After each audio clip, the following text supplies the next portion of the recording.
ఏదైతే ట్వీట్ చేసిండ్రో అది నిజమే అయితే నేను జైలుకి వెళ్ళేంత వరకు కూడా ఒక్కసారి కూడా మీరు ప్రెస్ మీట్ పెట్టకపోవడం ఎందుకు, కేసీఆర్ గారు ప్రెస్ మీట్ పెట్టకపోవడం ఎందుకు, ఇంకా పెద్ద నాయకులు ఎవరు కూడా మాట్లాడకపోవడం ఎందుకు?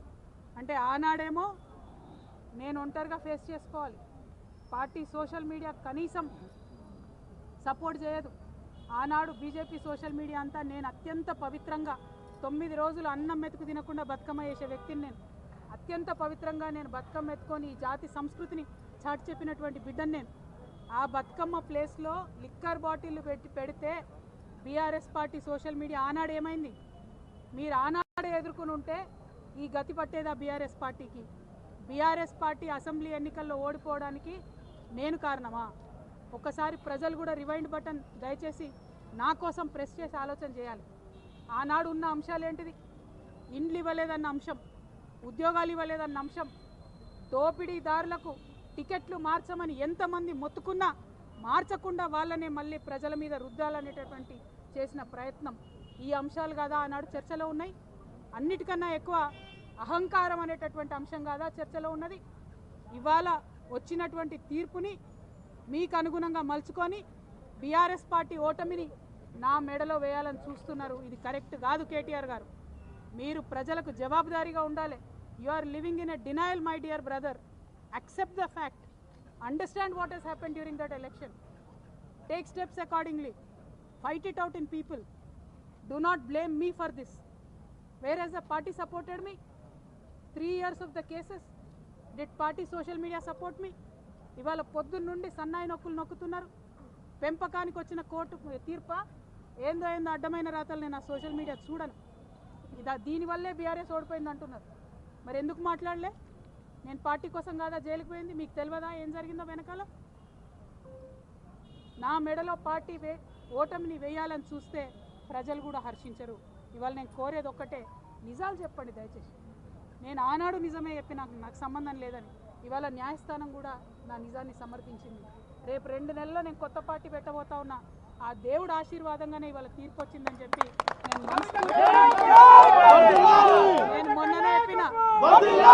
నేను మొన్ననే చెప్పిన రాజకీయం చేయాలంటే ధైర్యం ఉండాలి, ఓడిపోతే ఒప్పుకునే ధైర్యం ఉండాలి.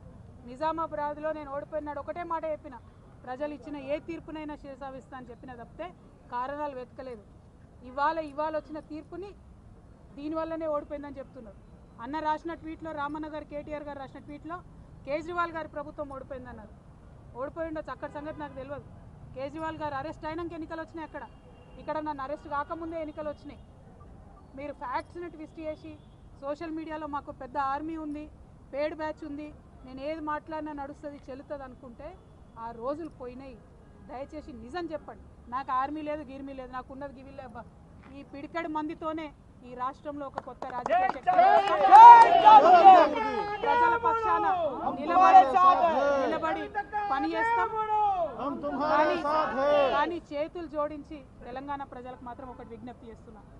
ఒక ఆడబిడ్డ కష్టంలో ఉన్నప్పుడు అడ్డమైన పేర్లు పెట్టి, అడ్డమైన టైటిల్స్ పెట్టి, సోషల్ మీడియాలో నాలుకకు ఎంత వస్తే అంత మాట్లాడినటువంటి అడ్డగాడిదలు మాత్రం సమయం వచ్చినప్పుడు బుద్ధి చెప్పాలని ప్రార్థన చేస్తూ మీ అందరి దగ్గర సెలవు తీసుకుంటున్నా.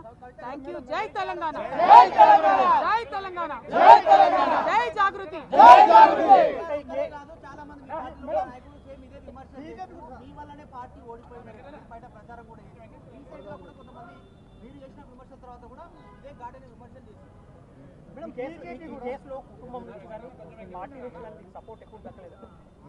మేడం బీజేపీ కూడా కవిత బయట ఉన్న ఒకటే, లోన ఉన్న ఒకటే, దానివల్ల ప్రయోజనం లేదు అనేది ఒకటి. రెండో అంశం ఏంటంటే కేటీఆర్ ఏ అంశం అయితే లేవనెత్తిందో బీజేపీ కూడా సేమ్ అదే అంశాన్ని లేవనెత్తుతున్నారు. ఇది ఆధారాలు లేకపోవడము, కోర్టు చెప్పడము, చెప్పినంత మాత్రాన నిర్దోషి కాదు, ముందుంది ముసళ్ళ పండుగ అనేది కూడా బీజేపీ చెప్తారు. బీజేపీ బీఆర్ఎస్ ఒకటి అనడానికి అంతకన్నా నిదర్శనం ఏం లేదు.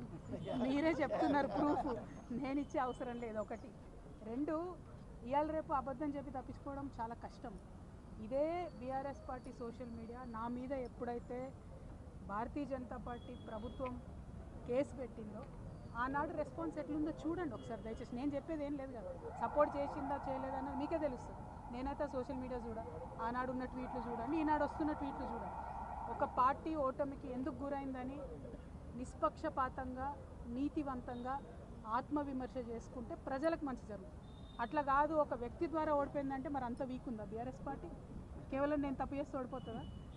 అంటే అసలు ఓటమి నా మెడలో వేయాలని ఈ తాపత్రయం ఎందుకు? ఏంది ఇది? అంత పెద్ద పార్టీ, తెలంగాణ రాష్ట్రం సాధించిన పార్టీ, అరే ఒక వ్యక్తితో మొత్తం ఓడిపోతుందా? ఏం లేవా? మీరు మళ్ళీ ఒకసారి ఆనాడు జరిగిన మొత్తం అసెంబ్లీ పోల్స్లో జరిగిన చర్చ అంతా చూడండి. ఎక్కడ కవిత పేరు ఉండదు. డిస్కషన్ ఏం జరిగింది ఆనాడు? Double bedroom houses, jobs, Pravallika పాప ఇష్యూ డిస్కషన్ అయింది ఆ రోజు. కవిత ఇష్యూ కాదు ఆ రోజు. ఎంపీ ఎలక్షన్కి వచ్చేసరికి సీన్ మారింది. అప్పటికే నేను జైల్లో ఉన్నా. అంటే ఈ అన్ని ట్విస్ట్ చేసి నా మెడలో వేద్దామని చూస్తే ప్రజలు ఒప్పరు. న్యాయం గెలిచింది, దేవుడు దీవిస్తున్నాడు, అర్థమవుతుంది. ప్రకృతి మమ్మల్ని సహకరించి ముందుకెళ్ళమని ఇవాళ ఆశీర్వాదం ఇచ్చినట్టు అనిపిస్తుంది. 2 monthsలో పార్టీ పెట్టబోతున్న తరుణంలో కేసు సాల్వ్ అవ్వడం ఏంటి, ఈ తీర్పు రావడం ఏంటి? సరే భారతీయ జనతా పార్టీ కుట్రపూరితంగా ఇంకేదో చేస్తామని వాళ్ళు మాట్లాడవచ్చు. నేను ఒకటే నమ్ముతున్నా, తప్పు చేయలేదు, న్యాయం నా పక్షాన ఉంటుంది, ఖచ్చితంగా నిలుస్తాం, ప్రజల పక్షాన్ని నిలబడతాం, కొట్లాడతాం. జై తెలంగాణ! జై తెలంగాణ! జై తెలంగాణ! కేసులన్నీ తప్పురా! జై తెలంగాణ!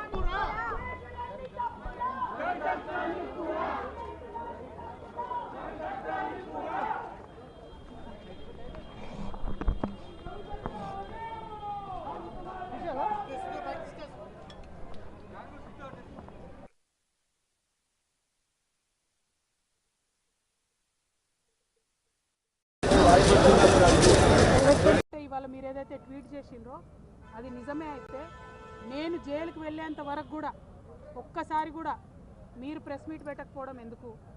కేసీఆర్ గారు ప్రెస్ మీట్ పెట్టకపోవడం ఎందుకు? ఇంకా పెద్ద నాయకులు ఎవరు కూడా మాట్లాడకపోవడం ఎందుకు? అంటే ఆనాడేమో నేను ఒంటరిగా ఫేస్ చేసుకోవాలి, పార్టీ సోషల్ మీడియా కనీసం సపోర్ట్ చేయదు.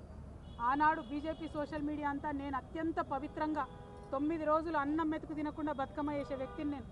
అత్యంత పవిత్రంగా నేను బతుకమ్మ ఎత్తుకొని ఈ జాతి సంస్కృతిని చాటి చెప్పినటువంటి బిడ్డను నేను. ఆ బతుకమ్మ ప్లేస్లో లిక్కర్ బాటిల్ పెడితే బీఆర్ఎస్ పార్టీ సోషల్ మీడియా ఆనాడు ఏమైంది? మీరు ఆనాడే ఎదుర్కొని ఉంటే ఈ గతి